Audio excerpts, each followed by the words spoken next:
What's up, everybody? It's the Sports Chasers Podcast, coming to you live and direct with your host and your moderator, Kevin L. Warren, along with his fellow podcast brothers, Dorian, the D.A. Alberton, James, the Angry One Warren, Mike Mills, and Daryl, D-Dubb Warren. This is a real sports podcast for real fans. This is a sports podcast with no hot takes, no narratives, just real, unadulterated sports talk. Please hit the like button, subscribe, and share our YouTube channels. Sports Chasers Podcast. We can be found on all podcast platforms, plus all social media platforms by searching Sports Chasers Podcast. All information is in our bio. Please be advised, at times there may be some explicit and colorful language. We are the defenders of the fans. Now, here's your host and moderator, Kevin L. Warren!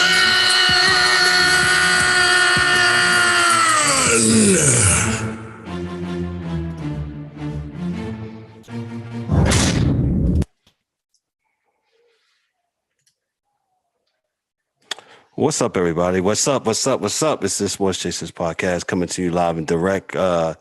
Forgive us, man. We had a few technical difficulties. We kind of have to old school it tonight. Old school in the ways of doing it via Zoom from our regular way how we do things, man. But we are here. We're in the building. Hey, let's go to my screen. From my left to my right on my screen, we got Dan, the hockey guy. He's happy. Hockey's back. Yeah, what's up? How's everybody doing? Man, everything's doing well, man. Everybody's good, man. Everybody's good. So with that said, D-Dubb, what's good, bro? I don't know why he got my picture on there, but that's not D-Dubb. I don't understand how that happened, but I don't know why he's in. There he goes. No, that's still not. Yeah, there he goes. That's really him. Yo, I don't know what's going on. Can you hear me, guys? I can hear you. Yeah. Yes, sir. I have my log on. But nevertheless, D-Dubb's here. What's up, bro? How are you? Yeah, I'm good, man. We got some technical difficulties, man. A little bit late. We're gonna get out of here on time, but got a lot to run through. And I'm gonna shut up. So go ahead, bro. You got it. No doubt. The angry one is here. He's monitoring the YouTube chat. What's up, there? The angry one, Eric, is in the building. Yeah, I'm still having technical difficulties, but what's up, man? I might have to be in witness protection. He's ghosting right now. Okay. He's ghosting. Jacked up. The DA, he's here. What's good? In the building. No, let's do what we do. Yeah. Another week. Your mic. Can we hear you? Yeah. Okay. Yeah, he's black. He's here, man. Like I said, we had some technical difficulties. We had to kind of old school it tonight. But with that said, we got a lot to get into tonight. And like D-Dubb said, we're going to get on here on time. We're going to start off with hockey. You know, got my hockey jersey on, our custom-made Sports Chasers jerseys with the captain. You know what I'm saying? I'm wondering what Dan's wearing. That's all about this. So. Dan has on a Colorado Avalanche jersey. What the Pittsburgh guys doing? They're not going to let him back. Yeah. Look like no vacation to Pittsburgh's for you. Yeah. It's in the closet. Oh. we got a lot of episodes to get through. Indeed. So Dan will start us off with hockey. We got a lot to run through. We got hot N.F.L. news. Dan Snyder pretty much do I don't want to say nuclear bomb, but I'm going to say it. And he says he's got some stuff to say. I choose violence. Put it out there, Dan. I want to hear it. Baseball players are in full effect. The Yankees are postponed tonight because of weather up in New York. But with that said, we'll go with Dan. Dan's going to start us for hockey. Hockey is in the building. Hockey is started off this weekend, I believe, Dan. And then the hard opening on Tuesday. Go ahead, Dan. Yeah, they had the global series, I think they called it. But Nashville and San Jose played over in the Czech Republic. I think it was somewhere around Wednesday or Thursday, I think. But Nashville ended up winning both of those games. They were both close, though. San Jose's in a rebuild, but they played well. Now, like you said, they had the I guess you would say U.S. opening.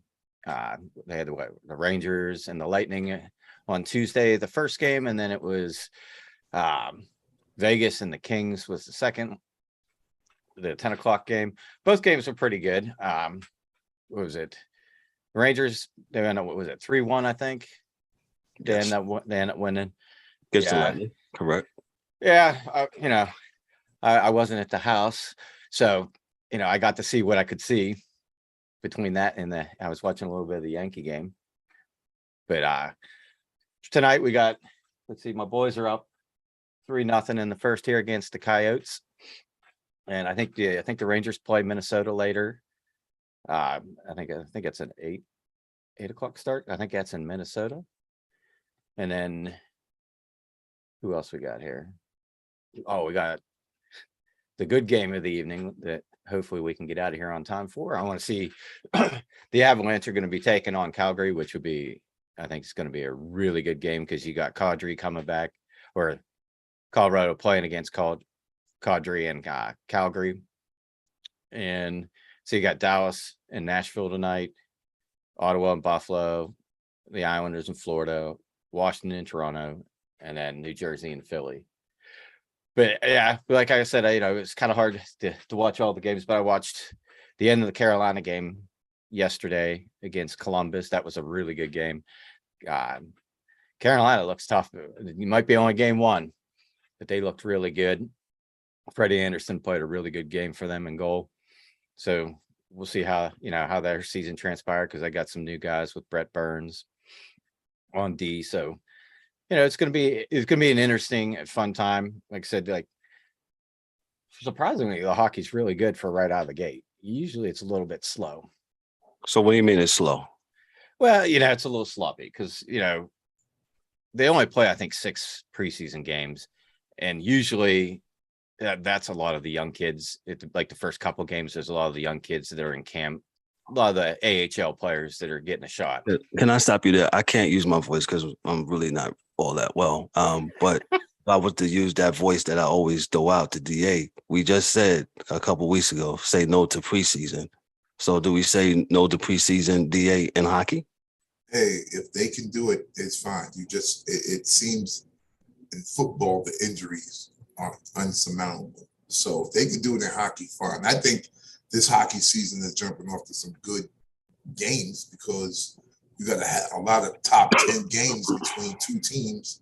So Avalanche, Calgary, these are all top 10 teams. So they're going to go hard, right? Because you got something to prove. I know there's a lot of games in the season, but the reality is it's time that, we're in regular season now. We got something to prove. And, you're talking about top 10 teams, man, in the league playing in the first week. So, yeah, I think it's pretty cool to see those type of matchups because I think it, like college football, it brings out the best, right? So Carolina, of course, the Avalanche, they got the number 1. Edmonton's 3. Calgary, I think, is like 8. Rangers are 5. Florida is 4. So, these teams will play each other the first week, man. That's only good for hockey, in my opinion. And you got the Maple Leafs and Calgary, I think, is 8. And Pittsburgh, your team, they're right outside the top 10 per somebody else's opinion, not mine. Someone else's opinion. So yeah, I'm with DA. I like how how the NHL has kind of put some of their marquee matches right up. You had the Lightning and the Rangers, which is encore. Yeah, encore. Yeah, encore of the Eastern Conference finals this past summer. Who else did you have, Dan? You had you said tonight you have the Avalanche. They're playing in Calgary. In Calgary at 9:30. So go ahead, Dan. I'm sorry. No, you're good. But like I said, Carolina looked really good. I know I'm going to catch a lot of shit for this, but oh my God, how did Toronto lose to Montreal in the last 20 seconds last night? That was all that star power, and they can't beat Montreal. But it was really cool. St. Louis is Martin St. Louis, the ex Tampa Bay Lightning player. He's the coach up there now, and he did, he's doing a fine job with the young. They got a young core group, and they may surprise some people this year. Gotcha. But getting to that the preseason thing, they only play 6 games, but the reason why they play them is it's a lot for your younger kids, your draft picks, to see what they got, how they are, and get them some experience before they get sent down. So, like, I think the last preseason game, I think that's when we actually dressed like the full Penguin lineup, with all the stars. But for the majority, it's a lot of the young kids that play, and then they sprinkle in some veterans here and there. Okay. What's your prognosis for the Eastern Conference and the Western Conference? You got any, your picks 1 through 10? How many 1 through 8, both conferences? Any surprises, anything like that when it comes to the N.H.L? For me, I think it's kind of the same as it was going in to last year. I still like the Rangers, still like Tampa. I'm trying to think. Boston, I think they're going to have a better season. The surprise one for me is we talked a lot last season about the New York Islanders because they're building this, that, and the other, playing all the road games and just being woeful.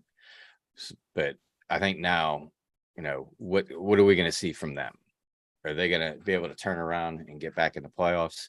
The other kind of thing is Huberdeau and Uyghur got traded to Calgary in the offseason for Tkachuk.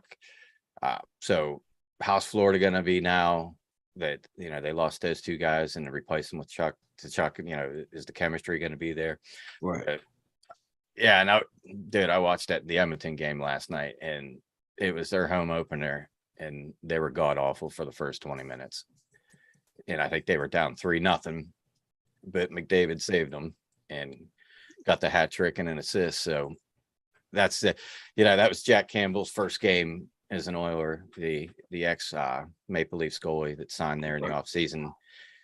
And the one I kind of put on him, but some of the other ones, that he gave up were point blank and not really too much he could do about it. But yeah, I think even in the West, Vegas missed the playoffs last year. Are they going to be able to turn it around?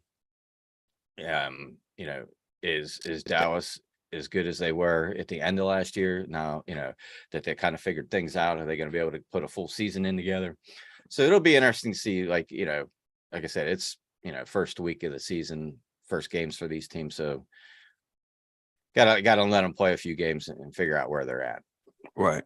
The Islanders didn't make too many moves. They didn't make any. Yeah, they kind of stand pat, man. I guess they figure they got it. They get these young guys, I guess, kind of turned around the team that they do have. I guess that's what because they didn't really make a lot of moves. Like there were some teams that made tons of moves, but then you had about 4 or 5 that one player here, one on, one off, a trade, really nothing big. So I usually look at teams like that, the Caps, they added 14 dudes. I would expect that to, maybe takes a little longer to come together, whereas other teams only, 1 guy, 2 guys here and there, at least, to cut your deal, but I think the Islanders, like Dan said, their issue last year, their building wasn't ready, and they played maybe 12 or 13 games on the road before they actually played a home game. I think that plays a significant part of routine, and I think athletes are creatures of habit, and once you don't fall into that routine, you're playing on not sleeping in your bed and all that stuff. That kind of plays a role. I think they never overcame that. And I think the Islanders the year before last, which they did make the postseason, they had a good team, and we'll see. Any surprises, Dan, as far as as the N.H.L goes?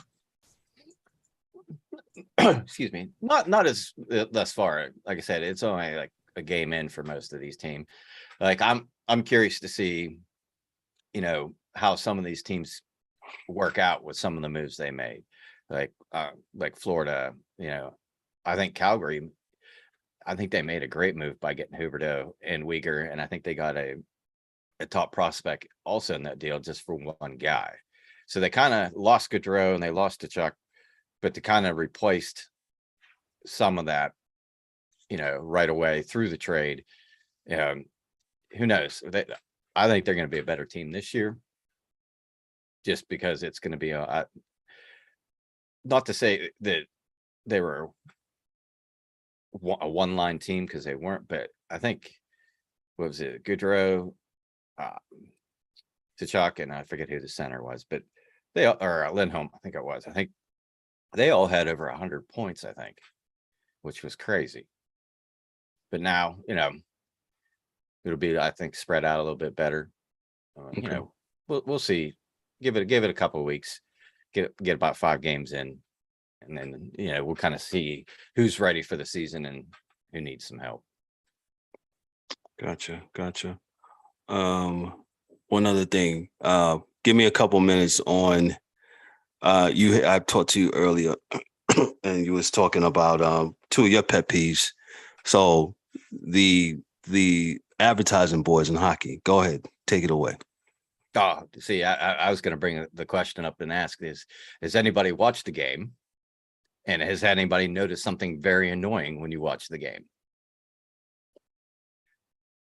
They have a overlay now so the boards are already painted in the arena for the fans at the arena or whatever, but now they got an overlay and it goes over top of the boards. And I get it, more sponsorship, more dollars, whatever. But God Almighty, can you not like put it on in between whistles, and not like every 30 seconds this thing's flipping while you're trying to watch the play and find the puck on the TV, and then next thing you know, whoop, there's another ad. Whoop, another ad. It reminds me of the freaking glow puck that they had. Oh yeah, on the Fox. Yeah, I mean, it's just, maybe eventually in time, if I watch enough games, I'll be able to tune it out. But it is annoying and distracting. That's my pet peeve on that. I think I hate it. Go ahead, DA. I was saying that flashing light, yeah. Especially for me being old and tired. Shit. You can't fall asleep after watching a fucking half a copy. So, all those lights hitting you, it's hard, man. Hard. But didn't they start doing that in the NBA too, where they would do the overlay on the court? I don't watch it. Oh yeah. I'm sorry. Oops. The sports guy say he doesn't watch the NBA guy. I said I just got my MBA. I'm sorry. That's what okay. Sorry, I didn't mean to do that. Yeah, I think they're starting doing that on the court also with the NBA. So hey, every advertising dollar they have to get in. So, we'll see. Dan, what was the other thing? The Arizona Coyotes, who are currently playing the Pittsburgh Penguins, is 3-0 in Pittsburgh. Arizona will be playing in like a 5,000 seat college football, college hockey venue for the next, who knows? Explain that, Dan. Well, yeah. So we know that they kind of got clicked out of what was it, Glendale? Correct. And they're going to play in this beauty. Now, granted, this isn't the done picture of it, but this is the construction picture. So you kind of get the idea of how beautiful this stadium is going to be. So it's basically one level. Yeah, with a rail at the top for probably some press boxes and stuff. But, I had, when we were talking about it, I had to look, and I think they play 5 games on the road to start the season. I don't think somewhere at the end of October, like the 28th, maybe, that they finally have their first home game. And I hope to God that I'm off, because I absolutely want to be able to watch the game and just kind of see, as a fan, a viewer, because you're used to watching TV games in full arenas. And now you're going to have this probably like 4,000 seat college venue. It's either going to be rocking or you're going to be hearing every single thing that the players say. And we don't want to hear everything that the players say. But question, Dan. So what would be the trigger for change? Is it them being good or Phoenix having a plan, ownership having a plan worked out where we'll move them to this stadium or to this venue because, we believe the team is good enough to be there. And I'm tell you why I say that, and it's relegation. Right? So, that's just, I love it for all sports, but if the team isn't good, why put them in the 50,000 seat arena? Well, and I mean consistent good. I'm not sure why I know you told us last year, and you could, if you got a few minutes to elaborate why they moved them out, because I know that they were too far away from the real fan base where they were. But, what would be the trigger to move them back, or at least somebody put up some money to build something that's a professional stadium? Well, we'll tackle that point first. So they do have an idea, a plan. They're trying to get permits. They want to build in Tempe, in downtown, and they want to kind of do what Nashville, I think, has going on, and some of these other like newer stadiums that they're putting in, where it's almost like an entertainment district with hotels, restaurants, shopping, all that good stuff, all wrapped in with the actual arena.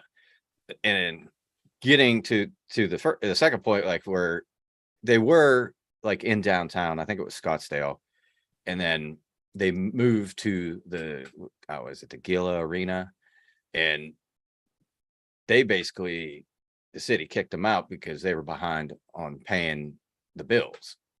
So they kind of got, they were stuck. Like, we can't play in the Gila Arena anymore. We need a place to play. So they kind of married up with the university and bucked up the money to help them build that arena faster so that they could get in there.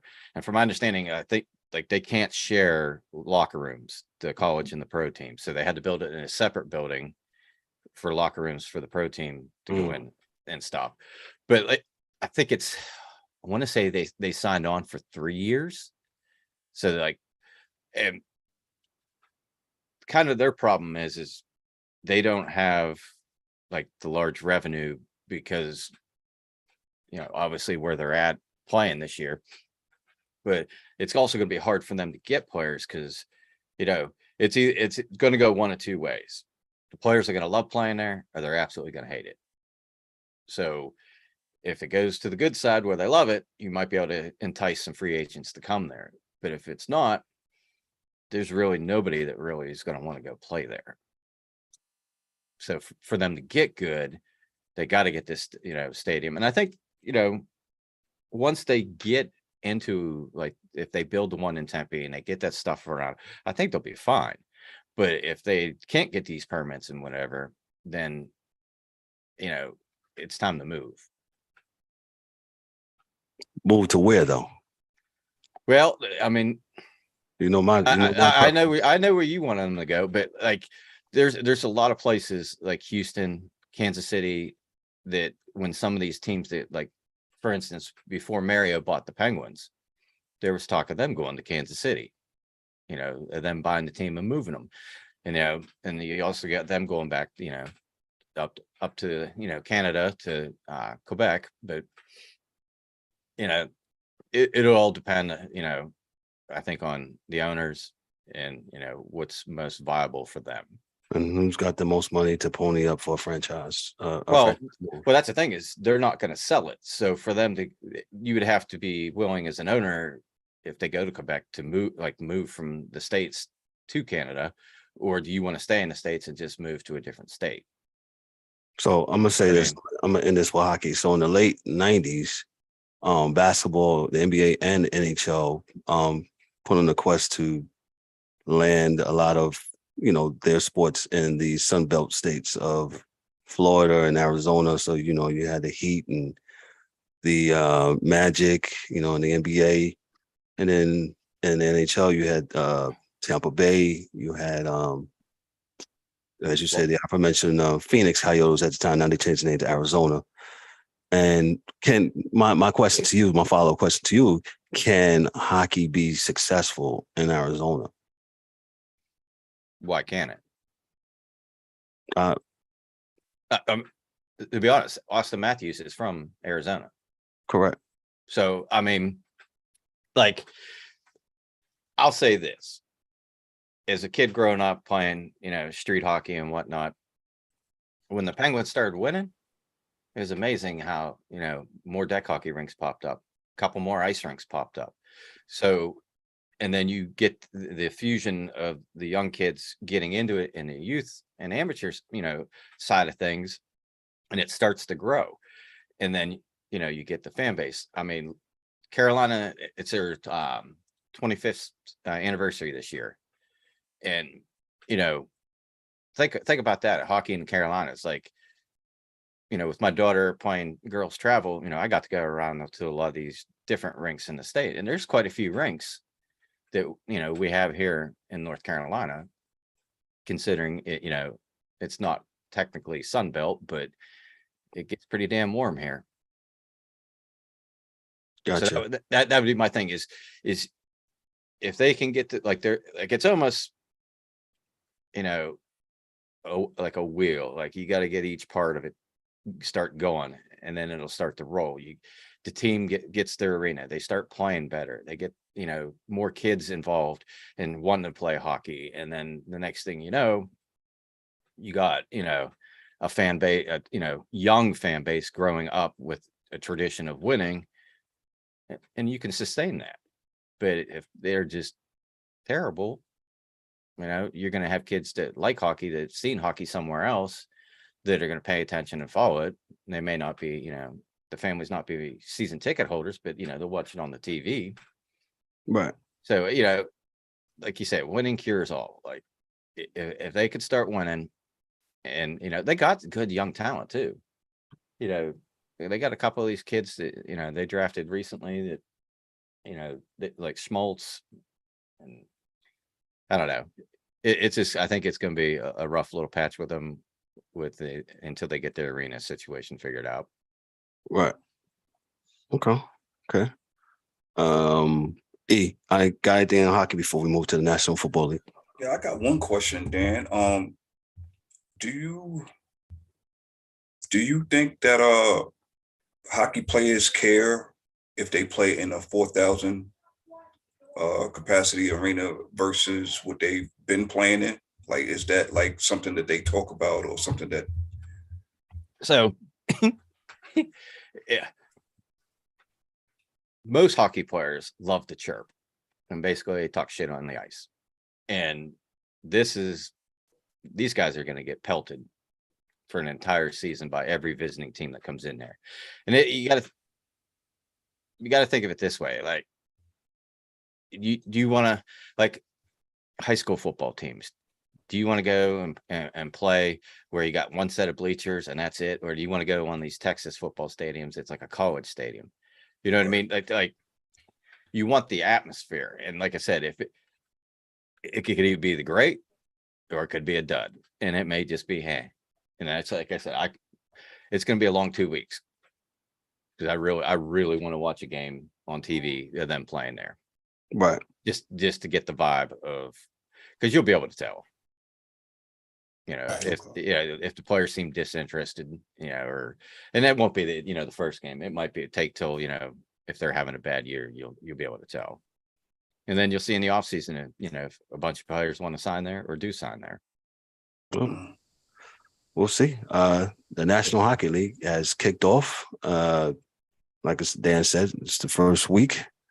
82 games to be played, and it's going to be a fun season to have hockey. I had fun watching hockey last season. It was a great, entertaining season with my Rangers, going to the conference finals. But the Avalanche, hey, they was strong through the whole season, man. And Dan, real quick, other question: you think they can repeat? To be honest, like they didn't get any worse. I mean, the goaltending, like Kemper went to Washington and Georgiev they traded for from the Rangers. I mean, if Georgiev can play like he did with Siskirkin in New York, I don't see why not. You still got probably the best defenseman in the league, Cale Makar. You still got McKinnon. You still got Nichushkin. And they're fast. And they're just relentless. Like they put it on Chicago last night. But that's like, long as they don't get a bunch of like injuries or long-term injuries to key guys. I mean, it's probably one of the hardest things to do in sports is to repeat in hockey because it is physical. You know, you can punch somebody in the face and go sit for 5 minutes and come back. So, you know, it's a long grind for these guys, you know, to stay healthy for the entire year. But, you know, I'm looking forward to all the Sing Dan Sing text I'm going to get. Right, D-Dubb? I'm surprised my phone didn't ding since the Rangers are up 1-0. He's got tech. Yeah, I was waiting for it. And it was Kreider too. I bet you he was 3 inches from the net. Anyway, that's Dan, the hockey dude with hockey. Thank you, Dan. Appreciate you, man. No Dan, problem, always with the hockey stuff. Let me move to the National Football League. Some blockbuster news came out of the nation's capital this morning. Let me just read from the Athletic, from Ben Standing from the Athletic staff. NFL owners have no plans to vote on future of Commanders owner Dan Snyder at next week's league meetings. According to a league source, the league and Congress have been investigating Snyder and the organization for workplace misconduct and have already levied a $10 million fine and other sanctions against Snyder. This news also comes on the heels of an ESPN story published on Thursday morning saying that Snyder recently told a close associate that he had enough information to blow it up. Several NFL owners, the league office, and Commissioner Roger Godell. The story stated, according to more than 30 owners, league and team executives, lawyers, and current and former Commanders employees, the fear of reprisals that Snyder has instilled in his franchise, poisoning it on the field and off, has expanded to some of his fellow owners. Multiple owners in league and team sources say that they've been told that Snyder instructed his law firms to hire private investigators to look into other owners and Godell. They can't F with me, Snyder has said privately via ESPN. Snyder told an associate, according to ESPN piece, the NFL is a mafia. All the owners hate one another. One veteran owner told ESPN that's not true. All the owners hate Dan. And not our Dan. It would take 24 of the league's 32 team owners to vote to remove Snyder as the Commanders owner. Snyder is still being investigated on 2 fronts for workplace misconduct within the organization. The NFL first launched an investigation in Washington after a July 2020 report by the Washington Post detailed accounts from 15 former female employees alleging sexual harassment by various staffers, of course, of 18 years. And somehow it's gotten to Congress, and I don't know why Congress is investigating that. I think they have other pressing matters, but I'll start off with the angry one, and I'll come back to me. The angry one who used to be a former Washington Commanders fan. Yo, man, I'm going to just say this. I got 3 words. If you ever watch Rush Hour with Jackie Chan and Chris Tucker. Yeah, Chris Tucker. When he told where he was holding the little girl's hand, he was like, push the button. Daniel Snyder, push the button. That's all I'm gonna say. You went out there, jumped out the gym and said all this stuff allegedly. So if you said it allegedly, just go ahead and continue on, man. Don't bluff. Go ahead. See, let's bring all the dirt out so we could get some fine cleaning in for the whole integrity of the NFL.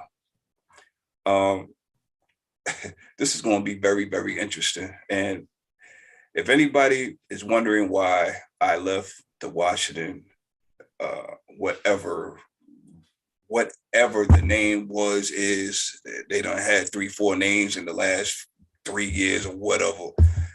This is why. The owner is a clown, and I'm sure there are other owners that are clowns, but this is why I had to trade in that red and gold and go elsewhere, because this guy is going to bring this whole organization down.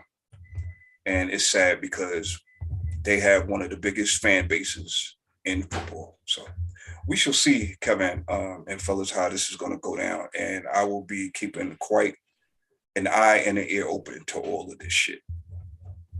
Gotcha.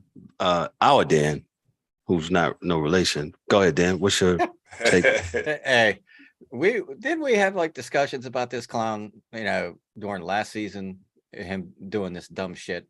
Yeah. And my thing is this dude basically just came out and communicated a threat against 31 other owners. Yes. I'm coming, you're going to do something to me? I got you. And it's Allegedly. Yes, of course. But my thing is, did you maybe just up the ante for more owners to be like, we need to get this asshole out of here? The stakes are high. You know what I'm saying? Like, he's doing, cooking books, fucking pissing off his entire employee base. And now he's hiring investigators to investigate us, other owners. I mean, what the hell is this guy doing? What is wrong with him? It's I don't know. It's baffling to me. And like, I don't know what to call him. And apparently they must be playing tonight, but I don't know that anybody's watching that game. What an awful game. Yeah. I mean, you might as well watch Pump, Pass, and Kick. Yes. I don't even know what to say anymore. Let me give my assessment of it. Yes, I'm with Eric and Dan. The Washington Commanders, their fan base is one of the, I would say, the most loyal, one of the best fan bases in the National Football League. They're passionate about the team, and it's, good, bad, and different how you feel. At the end of the day, you care about what the product is on the field. And you will hope that would transcend between the owner, the general manager, the head coach onto the field. I believe in the current, general manager and their coach, Ron Rivera, the general manager, his name escapes me for a second, but hopefully they can right that ship. Let me just go down a little bit revisionist history here. The last time an owner, I believe, and DA, correct me if I'm wrong, that tried to follow an employee or other owners around the late George Steinbrenner with Dave Winfield.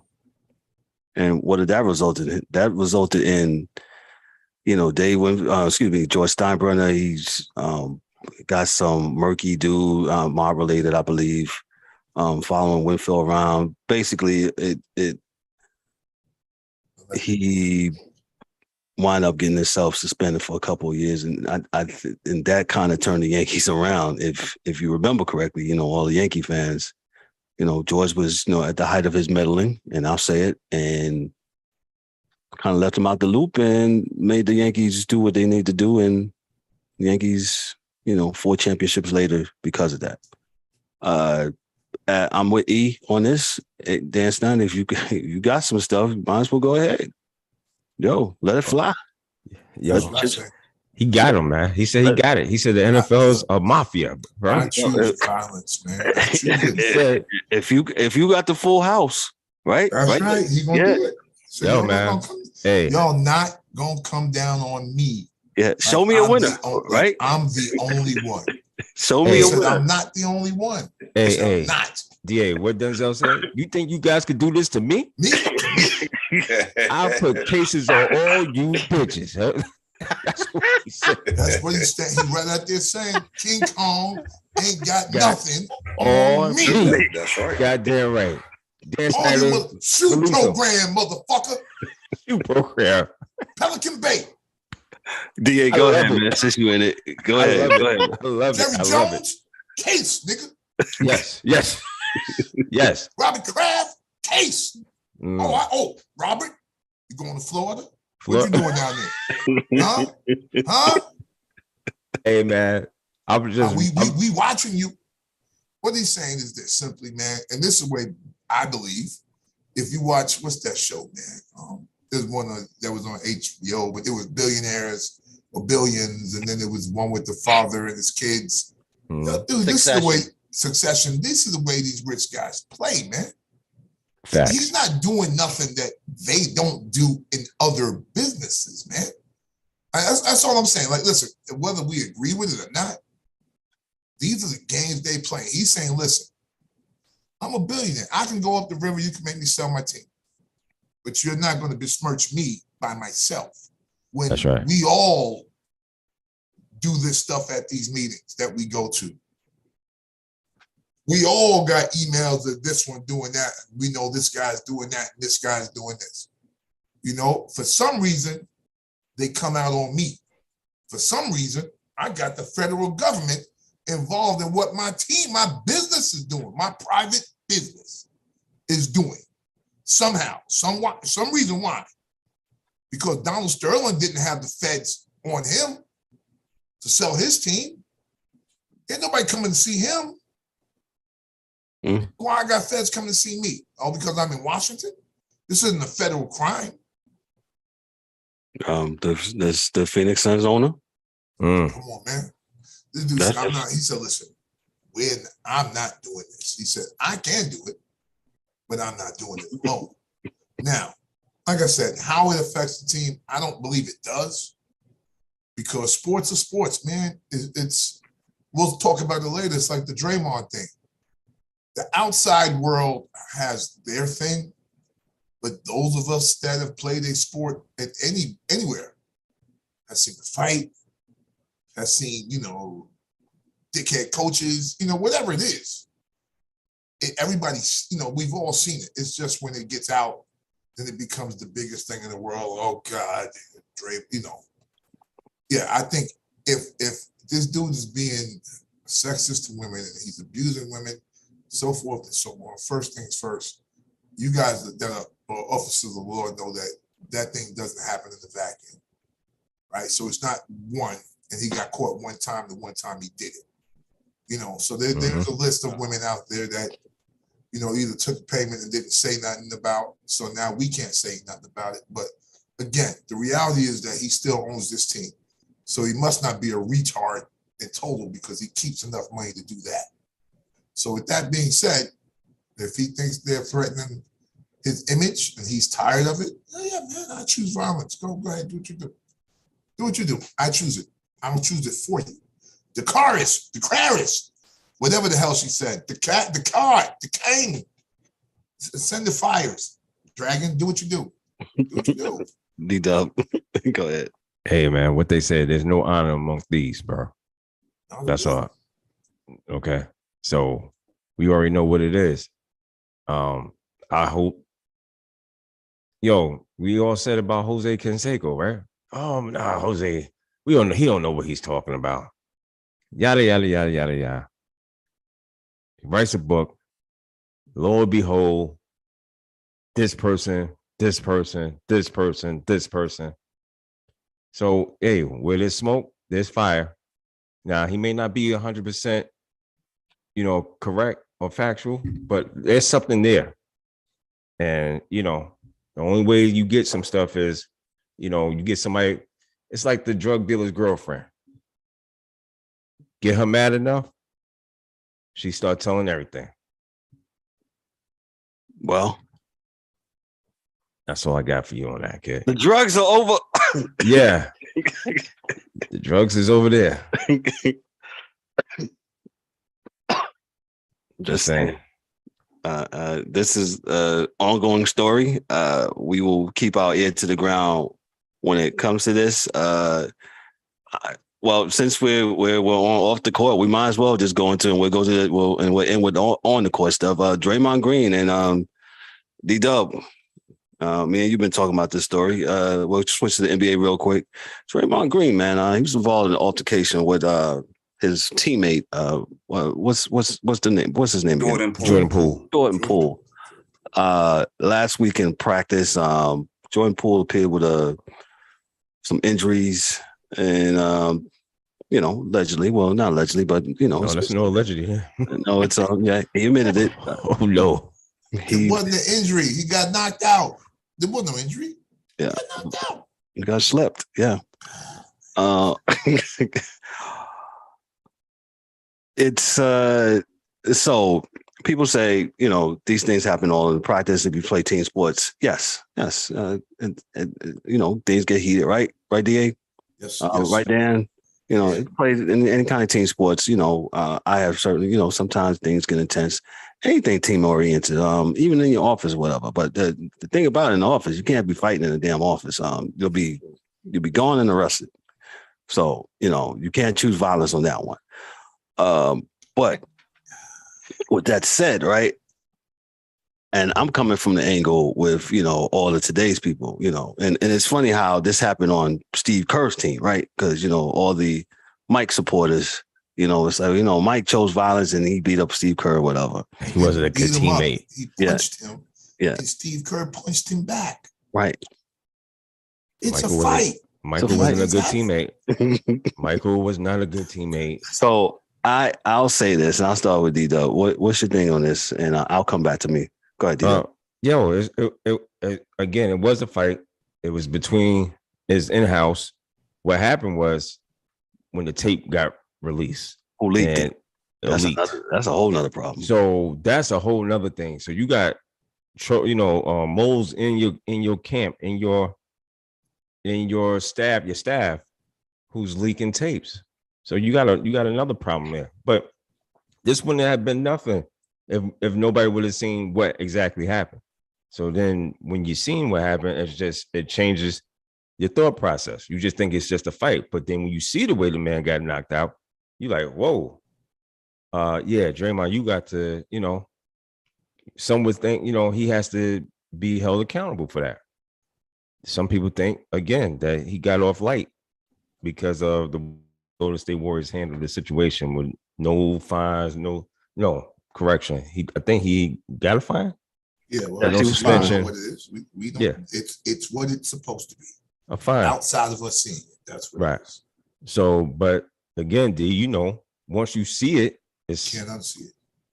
It's a different story. So, but again, I just see how the hypocrisy is when it's somebody you like, as opposed to, because I guarantee you, if he had knocked out Steph Curry, he would have been suspended. I'm just saying. The league would have stepped in on that one, huh? Yeah, sure. You're right. Workplace violence. They would have got Draymond out of here. Without he would have been out of not like today, like yesterday. He got traded to a team that didn't have no players left. So, to the Virginia Squires. Right. So again, it's just I don't know. I don't got too much to say on this because it's just nonsense. We treat this one, we'll do nothing for this guy, but my guy over here, Davante Adams, they want to put him in jail. Now, mind you, he did the wrong thing. Oh, I forgot about that, but yeah, go ahead. You know what I'm saying? He did do the wrong thing. He apologized. But again, this goes back to me and D have talked about this. And when you put in cameras and microphones in these guys' face after a loss and when you guys that want so much the story, and then when you get something and it doesn't look right, then y'all ready to you want to see the pain on their face. Yeah. Okay. Well, when you get the pain on your face, now what's the problem? I'm just saying, man. It's just it's just too much, man. Too much with these. And again, nobody's saying that Davante Adams was right for pushing the guy. He was absolutely wrong. But the fact of the matter is, you got a guy who just emotional game. He comes out. The guy comes across. He pushed him. He's down on the ground. And the guy, the guy's obviously it's a money grab for him. he knows that he's going, he's going to try and get some paper. It's his right to press to pursue charges against Devontae Adams. But this is it's just crazy, man, to me. It's the world we in there. Yeah. I'm gonna go to Dan with this. And Dan's, his number one sport that he loves is hockey, which condones fighting. Yes. See what Dan, how do you feel about this? Really, He doesn't care. no, it's to me, it's kind of comical, Right. Because how many times does that probably happen in practice across the NBA? It's the world. Not everybody likes each other. Nope. we don't. Shit happens, and it happens in hockey all the time. Especially at training camp. Yes. Because guys are trying to make a name for themselves, and I'm trying to remember who it was, where the dude checked one of the star players from behind, concussed him, and somebody else just whipped the wheels off him, and he was gone. But that being said, this shit happens all the time. So to me, it's unfortunate that he had to be the recipient of what happened. But to me, the difference is that's in-house, that's teammates. That's up to Golden State to do whatever they want to do with it. Whether they fine them, suspend them, whatever, it doesn't matter. If they want to do absolutely nothing, that's fine too. That's their choice, and they know their team better than anybody else does, and how it will affect them, and what they need to do to kind of mend the fences to get this team to be able to basically play together and not hate each other or certain individuals. But my thing is, the Devontae Adams thing, that's just dumb on his part. That guy wasn't even trying to get in his face with a microphone. He was trying to go across to get a camera shot and got shoved down. And, I understand you're mad, but you want to hit somebody, hit one of your teammates that fucked up. Not somebody. Yeah, rent row. You know what I'm saying? And I'd be perfectly fine with that if those two got into it on the sideline. That's teammates. That's them caring about the game. I get it, but the whole Devontae Adams thing, man, I don't care how mad you are, you don't need to be doing that. So whether he gets suspended or not, I mean, who knows?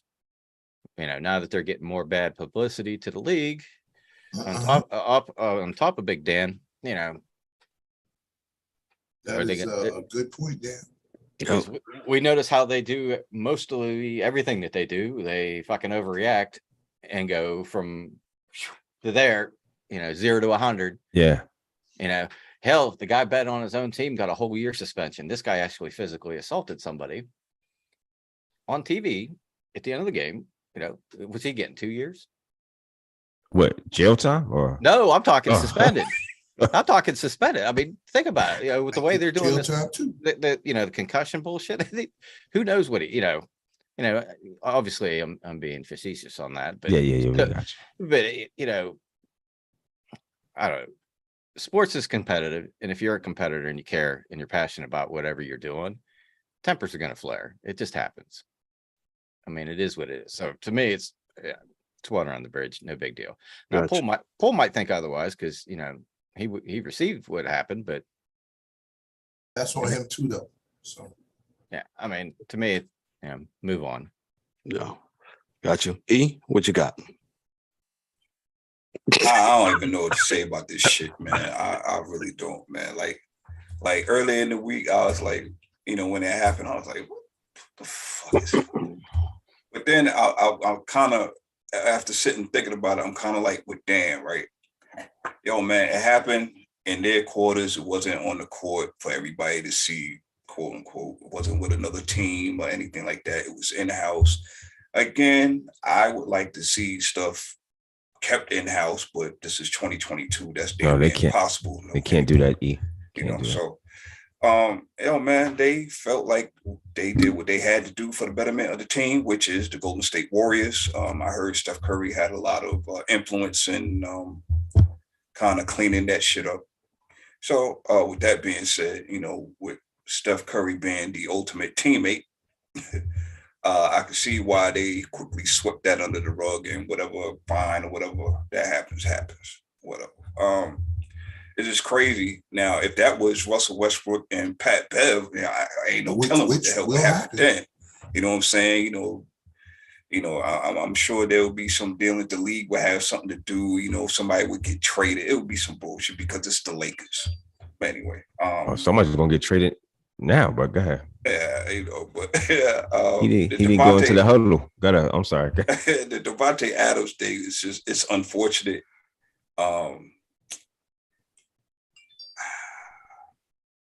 I guess for me, I can only speak for myself, man. Man, you got pushed down.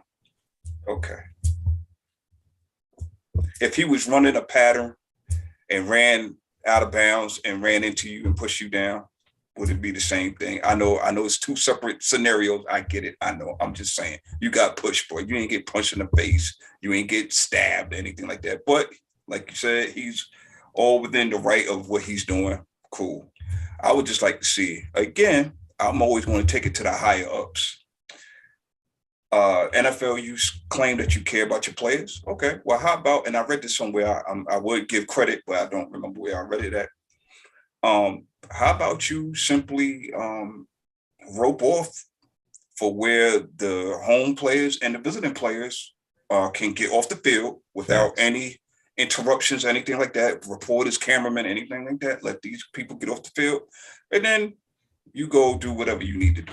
But this is the NFL that we're talking about. People, ain't none of that shit going to happen, man. They're going to be reactionary as fuck. Devontae Adams will be playing in the year 2026. And this is going to be just some more bullshit to add to the plate. So let me give you some guys some insight, because I've been on some of those fields in my working capacity. Everybody on the fields, granted, you'll have a large press pass access. So the NFL just wants to make sure, that everybody's down there. They're supposed to be down there. You have security and law enforcement check to make sure that everybody's, where they're supposed to be. But they don't want to rope off in the areas because, you want to be able to capture the moment. There you go. You captured the moment. That's what you get. No more. There you go. See, just like I said, the NFL doing NFL and that's shit. why I said, Kev. Perfect. Thank you, Kevin. Thank you. I'm sorry. I'm sorry, guys. Yo, I'm sorry. We've seen this before, man. It's same. Okay, he didn't push nobody, but what Crabtree? What's my man? Sherman went crazy with the mic. So the NFL, y'all going to stop putting these mics, cameras, all in it just for you, so you to get this. The boom mics is right there to hear that stuff. Yes. You see what I'm saying? Now, again, Devontae Adams, keep your hands to yourself, right? Oh, 100%. Not saying anything like that. However, NFL, whoever you read that from, spot on. I'm in agreement with that. Keep your players away, press, camera people. You got these high-end cameras and lenses. Y'all can see enough. Shit, you don't need to be all the way on top of somebody. So, that's how I feel about it. I'm old enough to remember when there was a movement, and it actually don't get me wrong, because it started, I guess, with women in the men's locker room. Mm-hmm.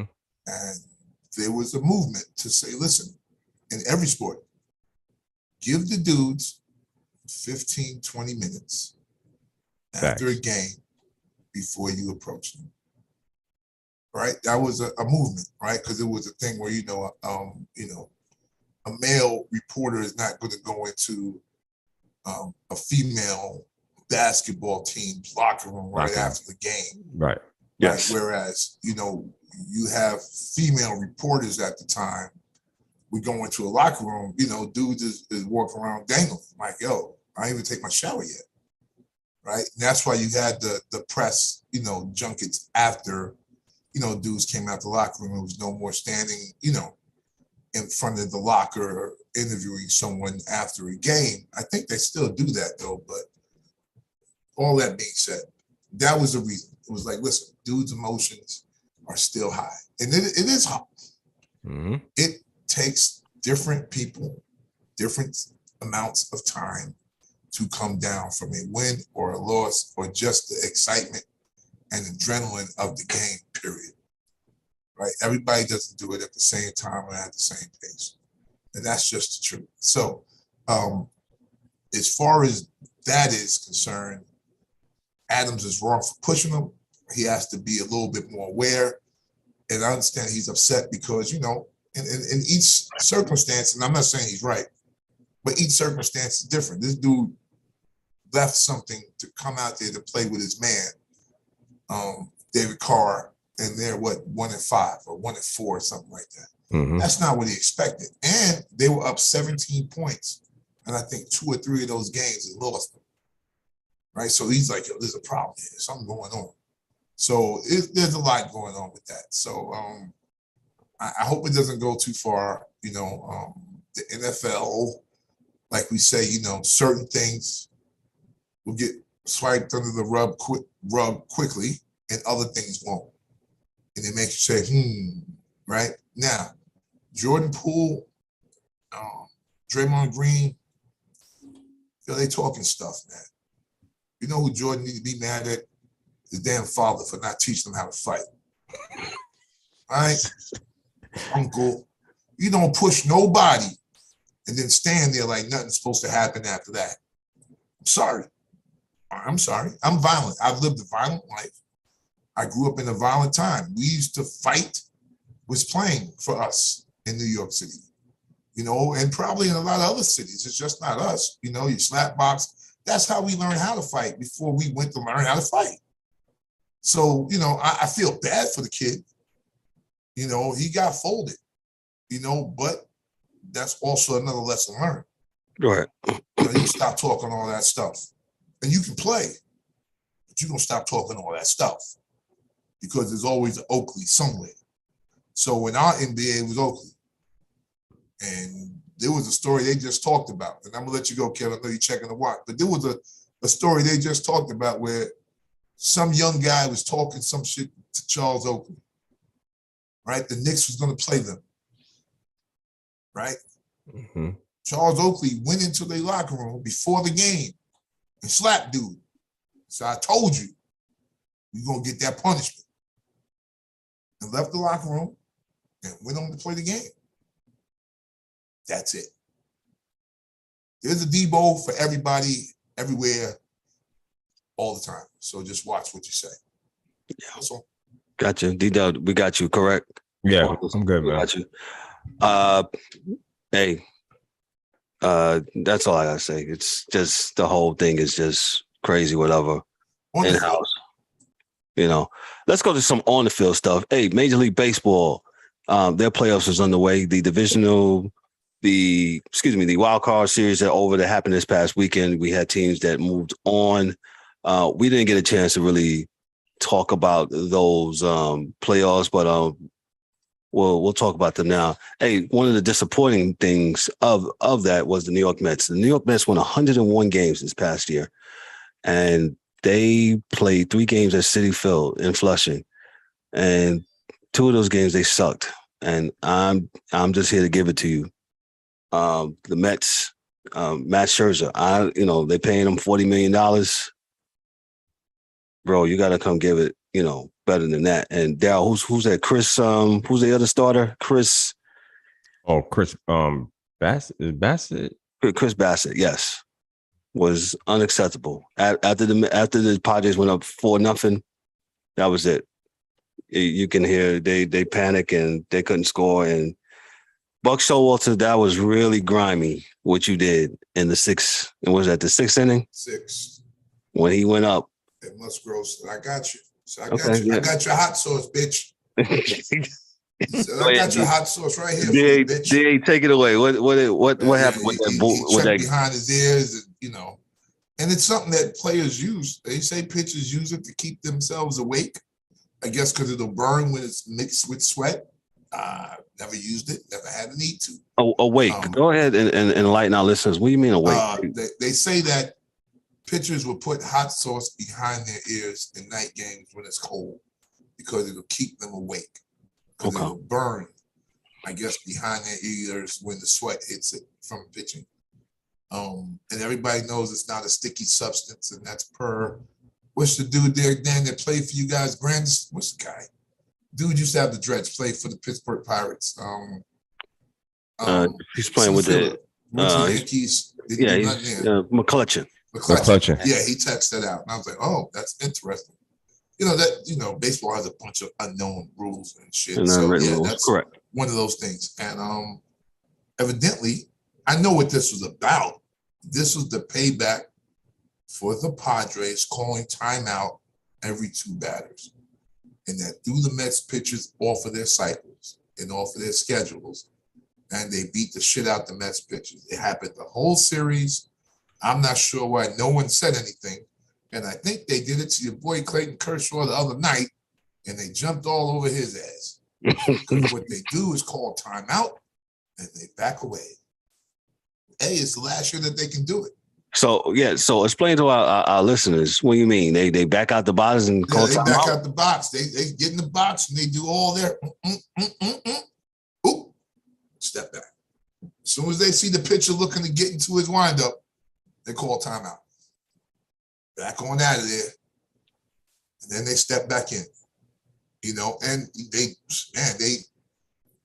they got into the Mets' heads with that, and I like I said, that was a good move by the Padres. So I mean, it's within the rules, right? It's gamesmanship. As next year, it won't be able to be done because they have the rules. A pitch clock next year. Yes, they'll have a pitch clock, and you will get a strike if you're not in that box. You're gonna be in that box, or you're still gonna be a strike. It ain't gonna matter. So, and the Mets got cold, man. They got real cold at the wrong time. I think the Mets, the prior weekend when they got swept by the Braves, I think the Mets were done then. I think the Mets were mentally done then. If you think about it, the Braves were only in first place. I think I said this only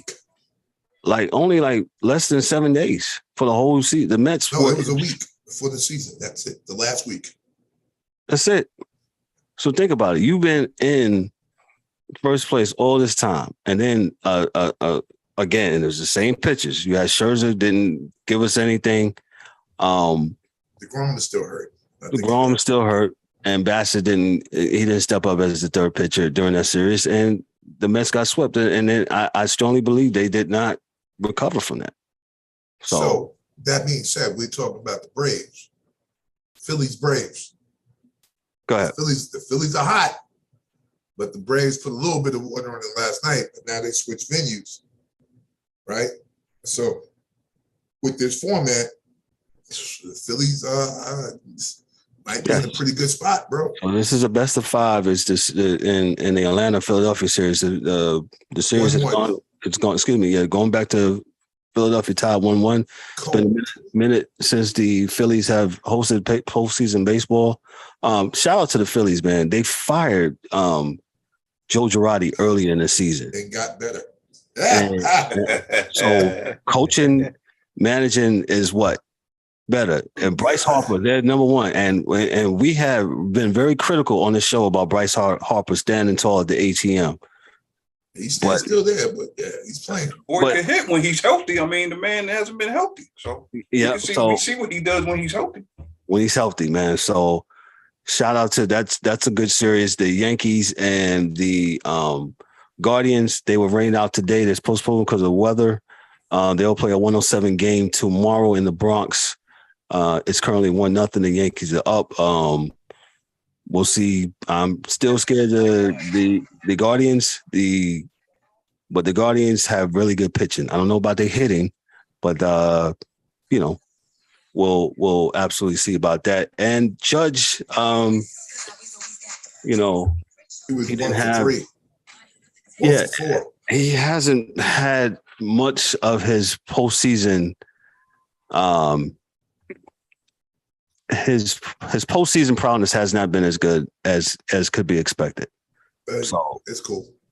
The other players have been left off. Another thing about the Yankees, Aroldis Chapman was left off because he did not want to do workouts for the Yankees. So the Yankees said, "That's cool. You can stay down in Miami or wherever you were at."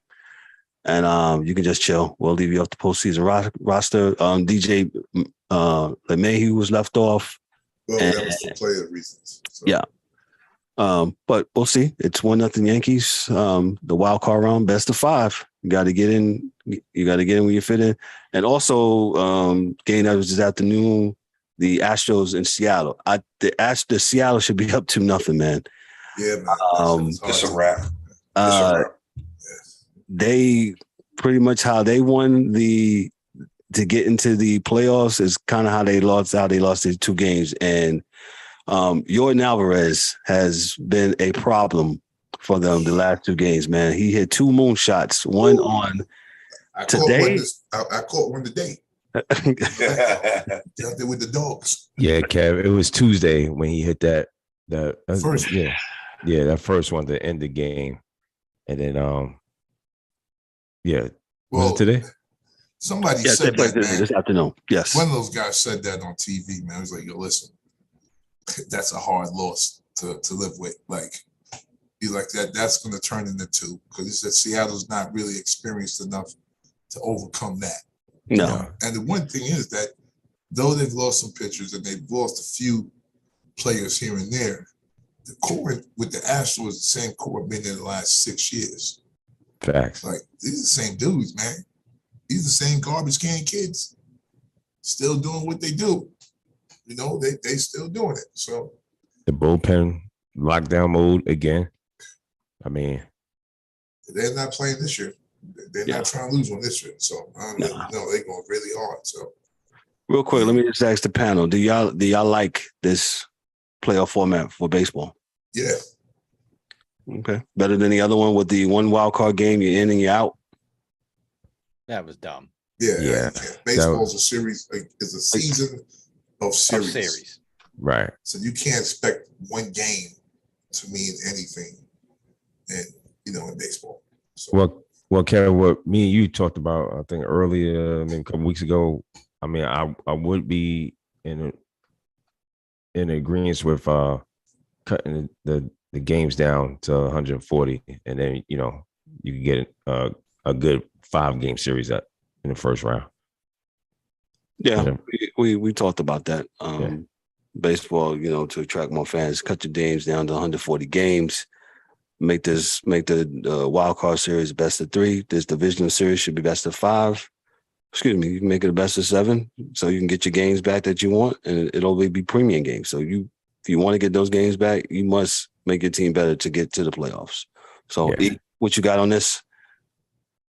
Yo, man, first and foremost, shout out to Mike Millie. He told us that the Mets was going to burn out, man. I didn't want to believe him, but he knows his team better than me. I just feel like this, man. I think they fought harder to stay in first place than they did to get to the playoffs. It's a different mindset. And I think being that this was the first time that they actually played hard all year, right. Hopefully this will set them up for a better season next year. Hate to see it happen, but it happens, man. I mean, Atlanta's been there. They know what it takes to do these things, man. So experience, man. Experience usually wins things like that. Braves and Philly should be a very, very, like DA said, Braves and Philly should be a very interesting turn of events come when they get to Philly. I don't know if Phillies is hot, man. They hot. I don't know. They can happen at best of 5. Yeah. Dodgers and Padres. I just want the Padres to put up a fight. If they don't beat the Dodgers, just be competitive, man. I'm glad to see that they won. I'm putting the money down now, man. The Padres coming out of this one. We're not playing. Okay. Right. Oh. Okay. Done. All right. Hey. All right. We're gonna talk about this after the show because it is a done anything. deal, Talk about money being involved. Yeah, I'm with that. So DA. So they're gonna do the step out and the step back. Yes. It's not a step back 3. Just step out the box. Step out the box. Step back in the box. We will win the games, man. And you're right. You're start hitting, man. And he hit one last night. It's a problem, man. Because he's streaky, and once he starts, he don't stop. So, and Soto's still there. So, come on, man. They got bats now. Yeah. Gotcha. I think the Dodgers should come out of this. I'll be surprised. I think this is going to go 5. I think the San Diego goes back and gets 2, and then it'll be decided back in LA. I think the Atlanta and Philadelphia series. I think Atlanta and Philadelphia. I'm going to go with Atlanta. Atlanta's been there before. The Yankees and Guardians. The Yankees should win the series, my opinion. And like I said, with Houston and Seattle, Houston just put the nail in the coffin with Seattle this afternoon, and these were 2 winnable games for Seattle. But Seattle's young, first time they've been in the in the playoffs for almost 20 years. So it's been a long time, man. But I'm glad baseball is back. Can I ask a question? Yeah, go ahead, E. Yeah. For the panel, if Aaron Judge, for however many games that the Yankees are still in the playoffs, whether they go to the World Series, win it, they somehow lose to the Guardians, whichever way. If Aaron Judge does not show up in this postseason, what is everybody's take on Aaron Judge for this year? But this year, not as an overall play, but for this year. I would have no problem with it because he's approached it the same way the whole year. He's not been, he's been actually trying to hit for average. Hence he almost won the Triple Crown. So, and, I kind of question where he's at in the lineup, right? Because, you got him batting 1 with essentially no protection, right? So he's there to actually bat in the 7, 8, 9 guy, but they came through and they played 1 through 5, didn't do well game 1. I just need him to keep hitting the ball and having long at bats. That's what the Yankees used to be known for, and that's what I'd like to see. Long at bats.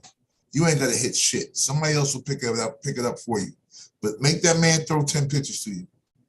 If you're gonna strike out, don't do it 1, 2, 3, stretch you out. Foul something off. Do what you need to do. Make that man throw 10 pitches, 7 pitches to you. And then if you don't get a hit, it's a good at bat, and you move on.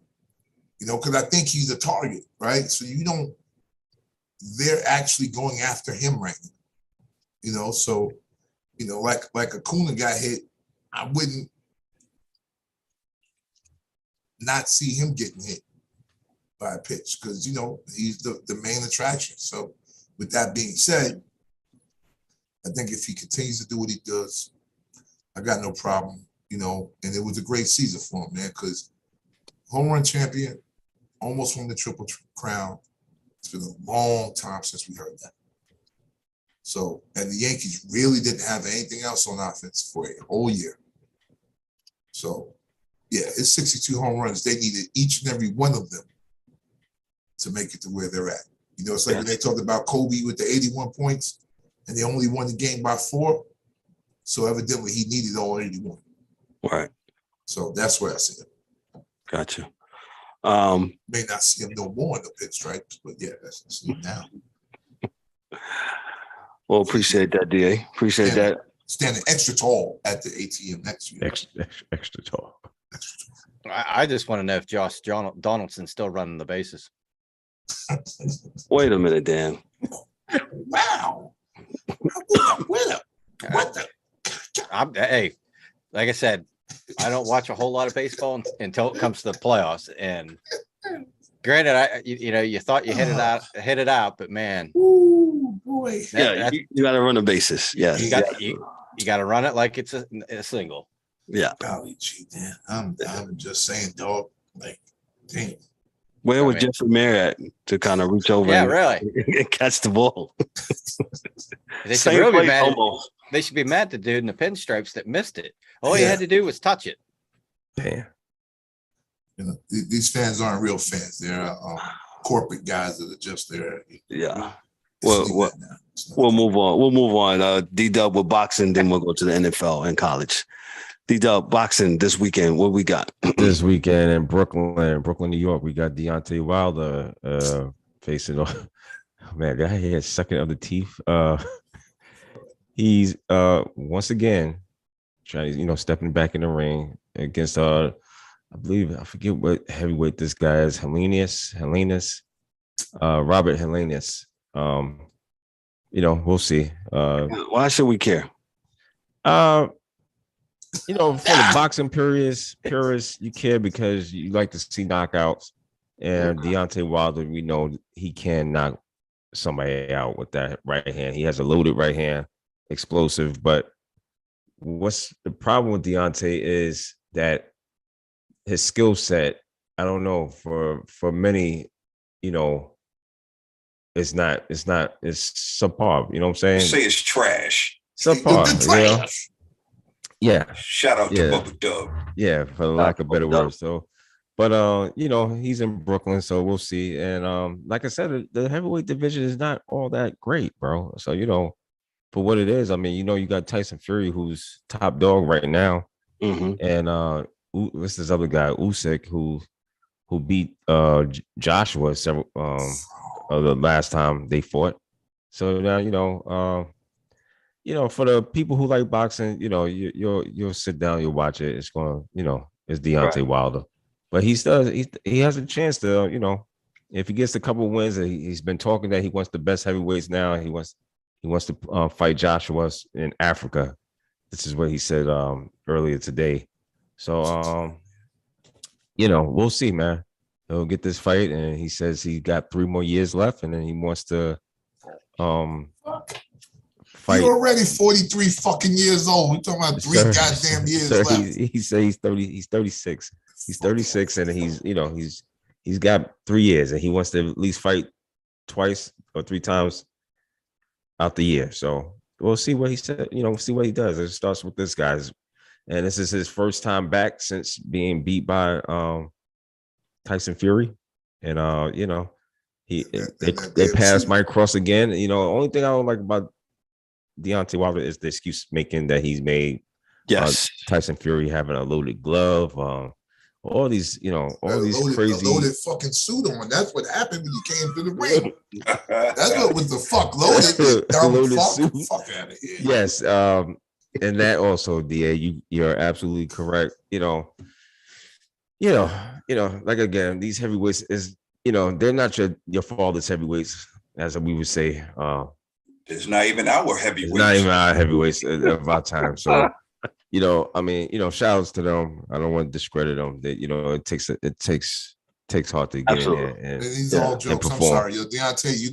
You would knock me out.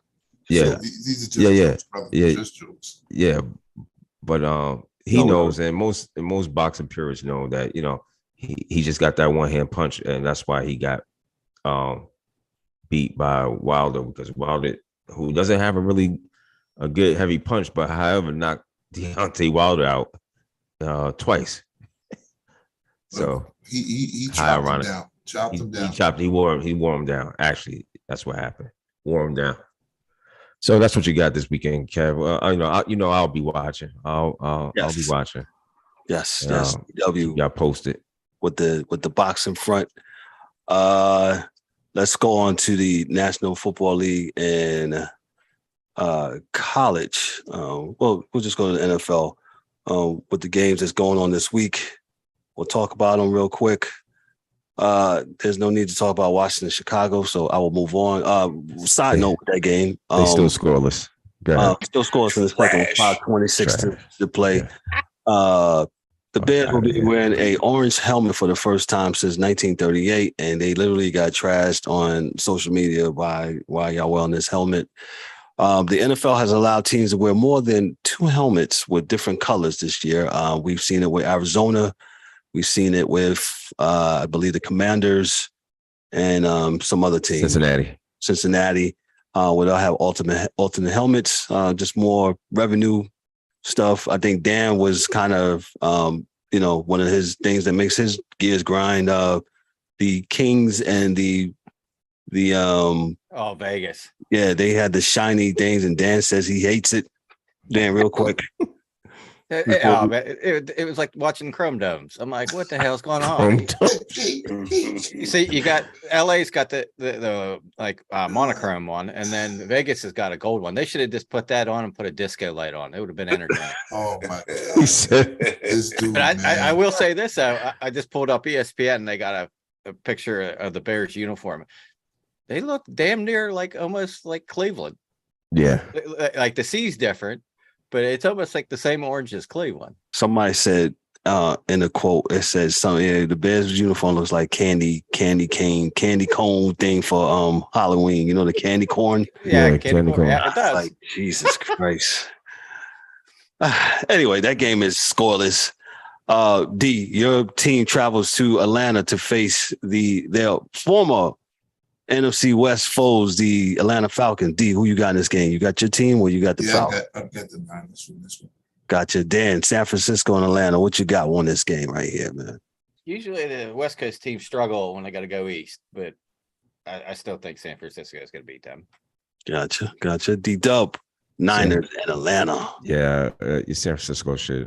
San Francisco have been looking good, so I'm going with the Niners. Gotcha. E, who you got in this game? Niners and Atlanta. San Fran at defense. Yeah, I'm taking the Niners too. We'll go travel New England and Cleveland, both 2 and 3 teams. Looks like game teams are at the crossroad. That's a 1:00 game. Where they at? In Cleveland? That Yeah, game Cleveland. Yeah, Cleveland. in Cleveland. Game's in Cleveland. Who you got, DA, since you spoke up, sir? Damn. I gotta take Cleveland, right? Yeah, Cleveland. Yeah, Cleveland. Gotcha. Dan, what you got? You know I ain't picking Cleveland. But I got Zippy. He said, I No, no. I just can't. Zappy. Zippy. Little Yeah. Zippy. Zappy stepped in and He looking good. looked good. Yeah, man. Yeah. So And We'll you see. can never count out Bill. That's what I'm thinking. So, yeah. I'm gonna take the New England too. D-Dubb, who you got? Yeah, I'm going New England. Gotcha. Going New England. E, who you got Yeah, there? I'm going New England too. I think they find a way to shut down that run game. Okay. The Jets go to Green Bay. Both teams are 3 and 2. Hey, Robert Saleh got his team playing well. I'll start off with myself. So my Giants beat Green Bay last week in London. I think this game being in the Green Bay, I think the Packers will win this game. If I was to pick a score, maybe 24-17. D-Dubb, who you got, Packers or the Jets? Yeah, man, I don't want to get caught up in the emotion with the Jets, but the Jets has been playing very good. The young boys have been playing good. Green Bay's defense has been trash. I mean, Uh-oh. DA. trash. So I'm gonna go with the Jets in this one too. You rocking with the Jets? I'm gonna rock with the Jets. Okay. All right. DA, since you gnashing of teeth. I would love to say Green Bay, man, but everybody told us that Green Bay's defense is going to be the monsters of the Midway. He's keep hanging on to that. They looking like fucking Midway. Everything get to come through there. So, Midway Airport. I'm gonna take Midway Airport. Everybody, everything goes through. I'm gonna take the Jets, man. Why not? Yeah, I'm with it. Okay. Let's go. Would be able to Jets.